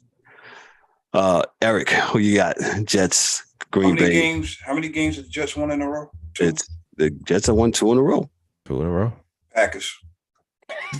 And I'm not saying that disrespectfully. It's time for that train to settle down for a little bit. It's still going to be a competitive game, but I'm taking Packers. I think the Packers got to right the ship more so than the Jets do. So Okay, Dan, who you got? After Green Bay losing last week, I'm gonna go Green Bay at home. I think they know they got to get their shit right. But the Jets have been playing really well, so like I said, I think it'll be close. But I think Green Bay. Green Bay. Okay. All right. We're gonna skip the Jaguars and Indianapolis game. Jaguars. Jags. Sunshine all day. Minnesota, visits South Florida to play the Miami Dolphins. The Dolphins are team in kind of a turmoil with their quarterback situation. I'm going to pick the Vikings. We'll see. Their quarterback situation got to get right. E made a good point. Teams that pick third string, fourth string guys, hey, they're on your team. They need to know the offense, right? E? They need to know how to play. They got to know it. They got to know it. So, and with that being said, I'm gonna just go ahead and take it. With all of that being said, I'm taking Miami. It's time for the Vikings to, Mr. 500 is going to show himself. So yeah, this is going to be the shock of the week. I got Miami. Kirk D. Cousin. Okay. D, who you got? D-Dubb? Is Tua playing? No. Yeah. He's gonna be at Kev's house. Yeah, man. No, I don't see Miami. I don't care. My Vikings go 5-1 this week. Pick the Vikings. Barbecue chicken wings too with ranch dressing, please. Yeah. Wait, you better not come in here without that food. Yeah, he's gonna be drinking a beer with me. Stop. Ain't no plates leaving, motherfucker. Hey, set that shit down. Dan, go ahead. The Vikings. Gotcha. The Bengals visit New Orleans. Both teams are 2-3. I don't know. Joe Cool. I think they're gonna win this game. Bengals. D-Dubb, who you got? This is in Cincinnati or this game is in New Orleans. I'm gonna go New Orleans, man. Yo, I don't know. I like what's his name? Taysom Hill. Taysom Hill is the best athlete. Man, let me tell you something, boy. That dude, he needs to get in the game a significant amount of times and give him the ball and run. He will. Boy, ain't got no choice. Bad. Yeah. Because if it ain't him, it's Dan. They signed Dan, so if it's not him, it's Dan. Yeah, I'm going to Saints, Kev. I don't know what's up with the Bengals. I guess they, Cinderella has, got the glass slipper. Okay. And they will turn into the color of their helmets, a pumpkin. Oh God, gee whiz. Dan, who you got in this game? Like I said, Burrow going back to Louisiana to play. I like the Bungles. Okay, picking his AFC North rival. Got you. DA, who you got? On with Saints. Saints got a good team, man. I don't know who the quarterback. Oh, it's Andy Dalton. Andy Dalton, Taysom Hill. Okay. Yes. Good enough. Gotcha. E, who you got? On Cincinnati. Yeah, see, I think said the quarterback. Taysom Hill would be the ultimate Bill Belichick guy, but he's in New Orleans, so yeah, I'm going Cincinnati. Okay. Gotcha. He's actually what Tim Tebow was supposed to be. Yeah, most definitely. Yeah, I can see that. We'll travel to East Rutherford. The Baltimore Ravens travel to East Rutherford to face the Giants. Giants 4-1. Ravens are 3-2. Game of the week. I'll start off with E. E, who you got? Oh, man, you put me on the spot.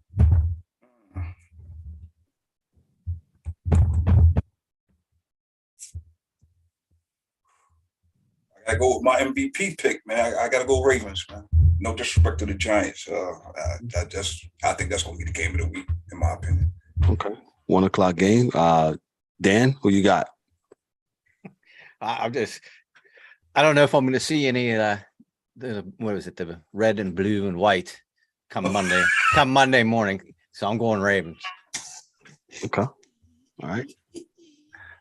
DA's laughing. DA, go ahead. Oh boy, I'm going. I would like to go with the Giants, but because the Ravens are more desperate, I got to take them. Okay. Because that 2 loss will probably end you up in second place in your league because Cowboys gonna lose. So. Right. You got D-Dubb. Who you got? Say the last Giants fans for last on this one. Bro, I would love for the Giants to go 5-1 and for the Cowboys to beat the Eagles. That would make them 5-1. There would be a 3-way tie, and that NFC East is like crazy. But I don't know, man. My heart, you always want to go with your hometown guys, but I'm probably going to pick the Ravens in this one. And as I pick the Ravens in this one, the Giants will end up winning. Because this is what happened last week. So win-win for you. Yeah. Yeah. Where's that mug? There you go. Yeah, it's right here, brother. It's right here. We still. Okay. Yeah, I'm going with the Ravens. Listen. I got analytical on this game, right? So the Giants got the former Ravens, the D coordinator, Wink Martindale, right? Yeah, Wink. Yeah. So Wink knows all the nuances of You sound Lamar like Jackson. that four-letter network dude. Nah, I mean, I But didn't you even know, the brother-in-law of Mink is now the coach of the Ravens that used to work with the Giants. Okay, so maybe I didn't know that. Everybody knows each other. You know. That's cheers. Yeah. That's why there's only 5 dudes and 5 families that coach every team in the N.F.L. now. Yeah. The good old relationships we talked about before. Yeah. I'm sorry, Kev. Go ahead. I'm just thinking the Giants can put off another no-name defense miracle, and this game be a kickoff winner, 20-17, beat the Ravens, man. So I'm pulling for the Ravens. Kev, the Giants can win this game. The Giants. I'm pulling for the Giants. The Giants can win this game. Giants win the game. Yes. This is a game that it's not like the Ravens is all that either. So I mean, the Giants can win this game, but I'm still my expectations is not. I'm not going to set them that high. I'm just going to enjoy it. If they win, I'm going to enjoy it. Tampa goes to Pittsburgh. Not much to spend on this game. I'll just ask Dan. Dan, this is a lost season for the Steelers. What's the point spread in this game? It's 8. We haven't beat Brady when he was in his 20s, 30s, or 40s. So I think you cover 8 though, dog. I think it's just going to be pretty much a lost season because we got this brutal schedule coming up. But I think it's going to be beneficial for Pickett, and our whole offense is 25 or under. With 3 years or less experience, if they can get the chemistry together this year, while taking their lumps, hopefully we'll have a way better next year. Is Pickett your guy? I've liked everything that I've seen of him playing. Okay. I mean, I'm not thrilled about him throwing some interceptions, but maybe he wouldn't have to throw them if the kid, guys caught the ball that are getting $18 million. Well, go ahead, D. A question. I'm sorry. Chase Claypool and these guys got to get right. I mean, you right, D. Dan. Those dudes talk a bunch of shit before the season started. And when it's time to get it, go ahead, D. Go ahead. They talk a bunch of shit, though. Because, between him and what's the other dude? CD Lamb. Yep. Deontay Johnson. Standing tall at that ATM. I'm a number one wide receiver, and then you dropping balls all over the place. But what's the kid's name? The new kid. He's the dude. Pickens. Oh no, not him. The receiver. Yeah, George Pickens. Yeah. N.F.L. young boy. That dude's a beast. He's going to be the number 1 receiver. Deontay Johnson and him and Claypool will be gone. And maybe if Najee can get me something this week on the fantasy tip, boy, we'd be all right. 6 points last week. 6 mother. Oh, this all goes back to the fantasy. We'll move on. Carolina and Los Angeles, really nothing to talk about. Carolina has fired their coach. Matt Rule He made French fries. Matt Rule's left with $48 million. Doesn't have to coach. And I think that's a good deal for him, I guess. I don't know. Real quick, I don't know why and shout out to E for breaking this story on our show. Eric put up that church thing the other day, and it's like, hey, breaking news. So E, I like that, man. Continue doing the great journalism work that you do, sir. Appreciate that. But my question to the panel is, guys, what difference does he make if you fire this guy now? He might start playing better. Who knows? The difference you make is now he can go to a college right now and be in place for that job next season. That's what you did. He'll be in Arizona State in place. Dayhill Trucks already moved this shit out of Carolina. He's gone. So that's what's happening. He's in some kid's house right now. Son, if you come out to Arizona State, well, I'm gonna make you a man in 4 years with me. All that shit happens. It's actually happening right now. So gotcha. D-Dubb, what's your thoughts on Carolina finding their coach in the middle of the season? I don't know. I mean, they brought in this guy Wilkes. Wilkes has been a coach at He's a local guy. He's a local guy in he's Charlotte. local from Charlotte, but he's been a coach in Arizona, I believe, if I'm not mistaken. Yes. And I don't know what to make of it. Steve Wilkes. Oh yeah, that's yeah. Yeah, I don't know what to make of it other than they needed to make a move. I think it was so embarrassing this past weekend when you had a sea of red jerseys and they was playing San Francisco, so that probably didn't help at all. And it was just a bad they're just trying to find this culture here and start over and hopefully see what you got. Everybody's on auditioning. This is audition from now until the end of the season. Players included. Players, coaches, all of it. It's Baker all Mayfield's audition. not it, guys. Dog, I don't no. System. We'll see what the other coach can do with him. But Right. Well, he's hurt. I think he's hurt, but he's out for at least 2 to 3 weeks. So So yeah, but as far as I'm concerned, I don't think so, man. I just think they just need to scrap it and start over. 2023 is a slew of quarterbacks coming out. Yes. From what I understand.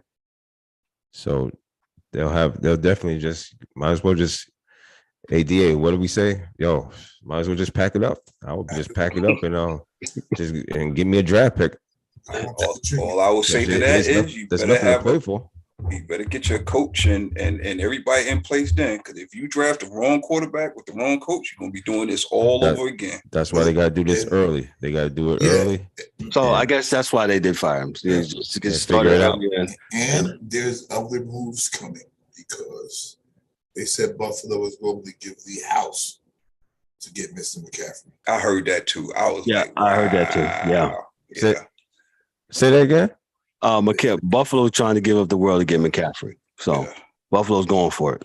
I don't know what world they got. What they gonna give I don't up? know what money they they give up picks for him. That's what they give up, first round pick. Yeah. First and second round pick for him. Yeah, I can see that. Let's move on, gentlemen. Go ahead. Never mind. No, you had it. Go ahead. No, I was just wondering. I mean, McCaffrey don't have the lightest of salaries, so somebody would have to eat that salary. I think they'll take it. Yeah, I mean, he ate $48 million of the coach's salary. No, I'm talking about for Buffalo. Oh, you're talking about for Buffalo? Oh, yeah. For Buffalo, like if you think about it, they only paid 6 dudes on the team. Right. Allen was the dude from the Rams, the defensive end. They just got Miller, Diggs, and the 2 Poyer and the other guy, 2 safeties. They didn't really pay nobody else. So they got bread. They've got bread. Yeah. Let me move on real quick. Arizona, Seattle. Real quick on your team, 2-3, traveling to the Seattle. I'm picking Seattle. They're the home team. I got Arizona. They'll play better on the road because God knows they can't fucking win at home. Was this 8 losses in a row they've lost at home? Something like that? Yeah. Something crazy? This is the 425 game. Buffalo, Kansas City. I'm picking Buffalo because Kansas City doesn't play defense. They should have beat Kansas City last week. I'm with you. What you got? I'm where's this game at? In Kansas City.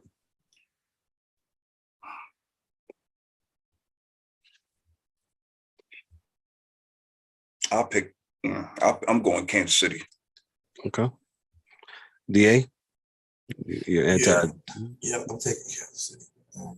Neither one of them really play defense, so Which one plays the least most? That sounds like an oxymoron. The least most.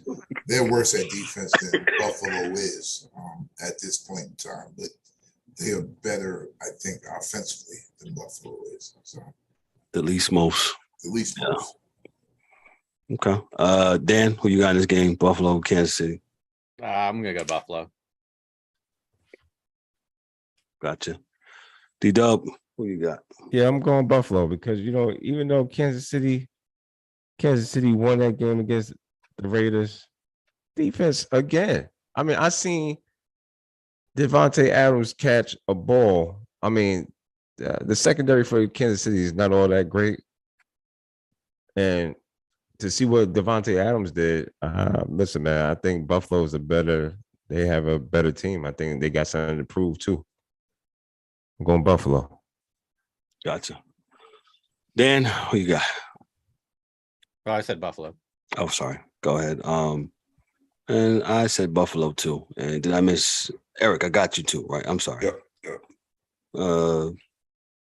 Dallas and Philadelphia, the Sunday night game.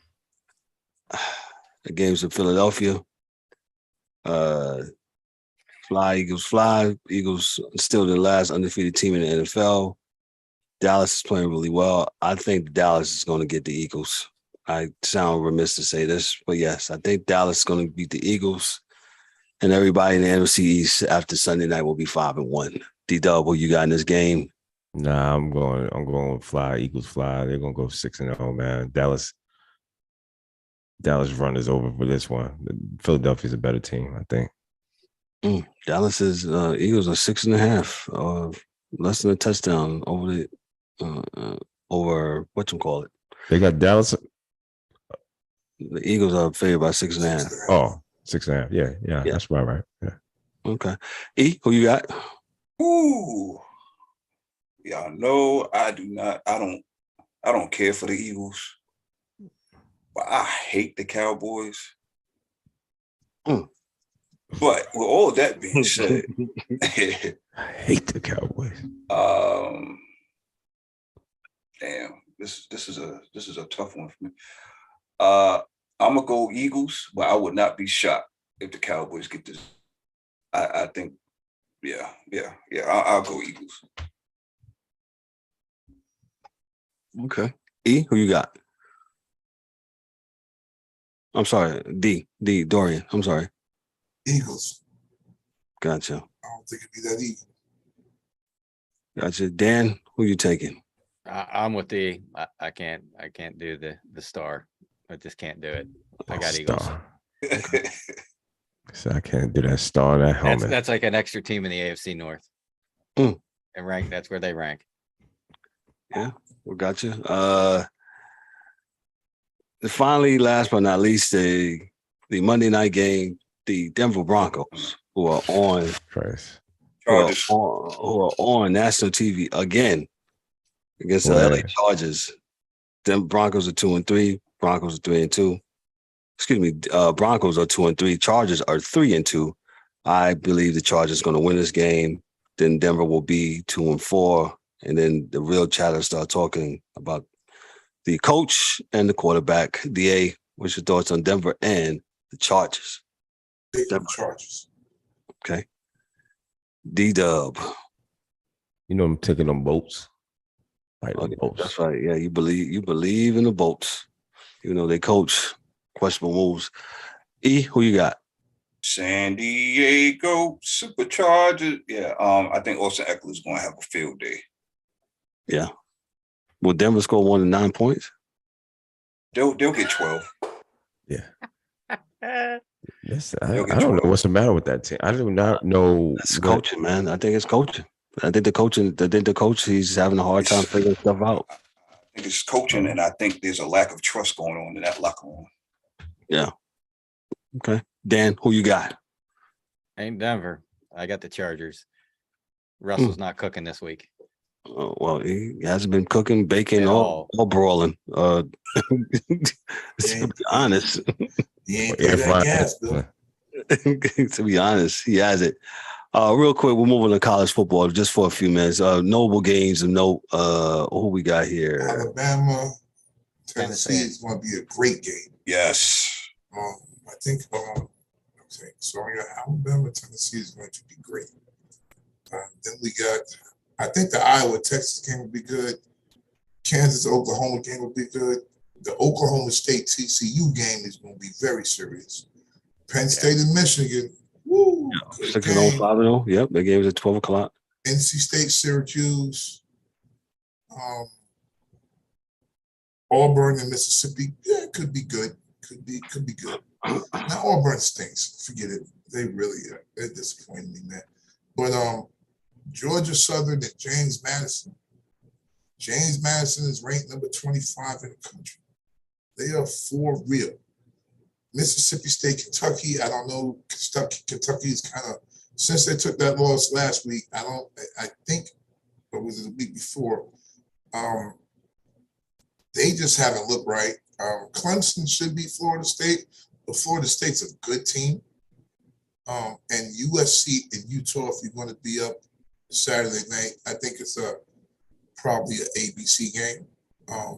So that should be a good game. USC, their quarterback is real. Like, he's one of those quarterbacks that Darryl was talking about for the N.F.L. Him, kid from Alabama, and the kid from Ohio State. So that's three at the top right now that probably will be going in the first round next year's draft. So, right. Okay. Yeah, no mention of Miami and Virginia Tech. There, D. No. You can tell your peoples. Tell your people to calm down. I address all drama, man. I can tell you why Miami ain't no good. Well, we don't have time tonight. We can sit down and talk about it. We'll address that. Miami's 2-3. The Hokies are 2-4. But hey, we'll see, man. Hey, we didn't get the chance to get into the concussion thing. As we know, the concussion thing has in the NFL has went from one thing to the other, and just the NFL needs to right the ship. But unfortunately, the NFL looks like they have bigger problems with Dan Snyder holding the nuclear bomb in his hand. I guess he got the codes, B. He got the codes. Yeah. Dan Push the button.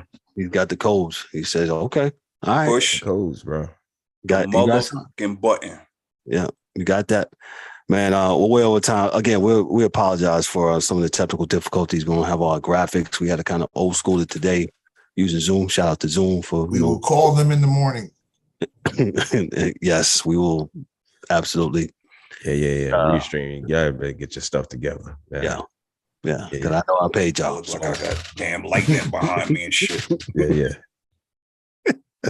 Point shots. I'll start off with Dan. Dan, what you got, brother? Sorry, that was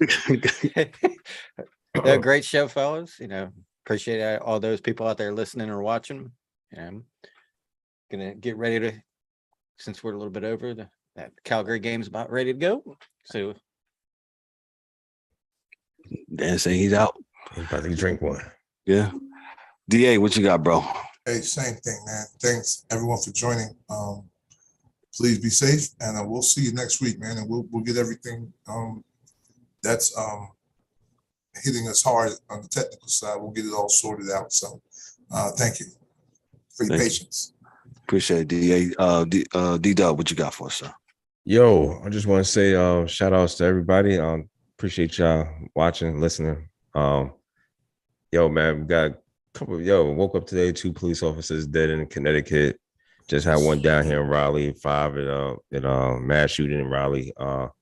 Hey guys, say a prayer for one another, everybody, families and stuff, people who's been, who's a victim to this nonsense that's going on in our crazy world. So, shout outs to them. Keep prayers up for the families. Indeed. Thank you, D-Dubb. E, what you got, man? Great show as always, man. Shout out to Mr. Ryan DeSouza and Mr. Sylvester Wells for hitting us up in YouTube world on the YouTube channel. Like to piggyback what D-Dubb said, as I always say every week, man. Man, we got to do better as a people, man. That's all I'm gonna say, man. We just got to do better. Just one day at a time, man. One day at a time, man. Don't. It just gotta be better, man. Just gotta be better. Everybody take care of one another, man. Thank y'all for showing up. God bless and good night. Gotcha. I don't have nothing too heavy. Just gonna piggyback on what you guys said. We gotta do better as people, loving one another, take care of one another, look out for one another, make sure we're all good. Because this world is absolutely crazy. Spread love. It's the Brooklyn way. All that good stuff. Yeah. Other than that, on the sports tip, like I said, we'll get into some other things. Look for us on Fourth and Short on Mondays at 11 o'clock as we discuss during the N.F.L. season. We'll discuss all the best 5 games. Sometimes DA disputes that.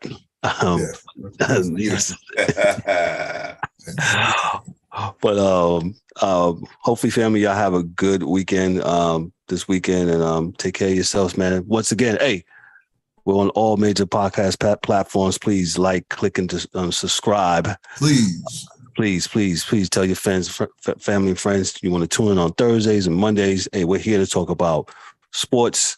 We're going to have it where we can take some calls here in the real future. We're also going to be selling some merchandise, man, like some of this hot stuff right here that I got right there. So, hey, look for us to doing some big things here in the near future. 2023 is around the corner. I can't believe November will be here less than a couple days. And November's here, man. We're almost at the end of another fantastic year, man. But on behalf of myself, I'm Kevin L. Warren, your host and moderator. Mike Mills in his absence. Dan, the hockey dude for Hockey Tonight. Hey, Dorian, the DA for his insight tonight. James Eric Warren, the angry one. He mad. Yeah, he mad. And D-Dubb, Daryl D-Dubb Warren. Yo, this is the Sports Chasers podcast, man. Y'all be good, be blessed. Y'all have a good one. Be safe. Here's the music. Let's go. I'm going to be real mad if them damn Cardinals don't win. Well. Hey, man.